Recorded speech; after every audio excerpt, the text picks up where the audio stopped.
Bonsoir et bienvenue à Beaublanc, quelques minutes après la victoire enfin du Limoges CSP face à Roanne. Ravi de vous retrouver avec nous, Joe Gomis, pour en parler. Bonsoir Joe. Bonsoir. On s'était quitté il y a quelques jours après une pâle copie de l'équipe, on peut le dire.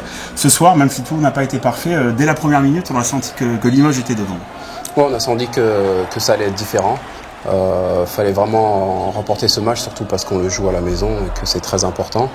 On a vraiment bataillé dur, on a fait une bonne deuxième mi-temps défensive qui nous a permis de gagner le match. Tu leur en as parlé, la deuxième mi-temps a été vraiment tout autre acabit du CSP. Quel a été le discours de Jean-Marc à la mi-temps après une fin de deuxième quart-temps plus difficile pour l'équipe? Vous savez, au basket, il faut toujours corriger les erreurs, donc on a essayé de corriger les erreurs. C'est une très bonne équipe au rebond offensif. En défense, en attaque, ils font beaucoup de pick and roll, donc on a essayé de stopper leur jeu et ça a fonctionné en deuxième mi-temps. Tu avais parlé mardi de l'abattage d'un Claude Marquis dessous.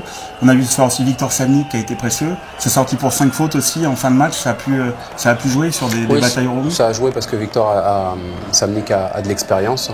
C'est un très bon joueur. Et donc on a essayé de jouer sur cet aspect-là, mais l'équipe a fait vraiment un bon travail collectif. Ça n'a pas été facile, on perdait à la mi-temps de 7 points il me semble, et psychologiquement de revenir en deuxième mi-temps et de passer devant, ça a été très bon. On a vu aussi que le ratio des shoots extérieurs-intérieurs était bien plus équilibré que mardi. Les intérieurs ont eu la balle, ils ont pu provoquer ou ressortir.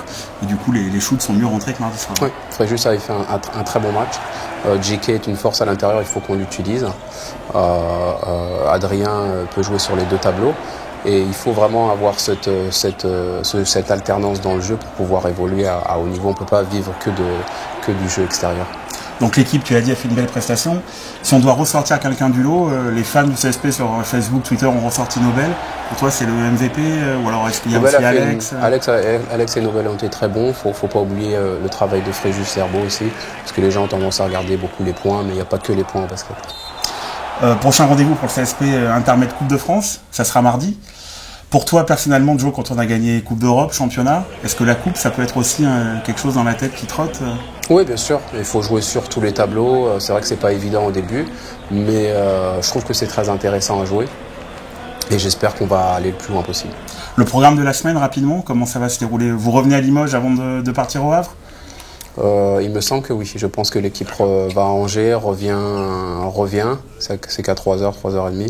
Et après, pour aller au Havre vendredi. Samedi prochain, donc prochain match de Pro A. Merci de nous avoir rejoints une fois de plus, Joe, c'était un plaisir. Merci de m'avoir invité. Et puis on se donne rendez-vous pour le prochain match à domicile contre Orléans et le retour de Kyle McAlarney, une vieille connaissance à Beaublanc. À bientôt. Salut. Au revoir.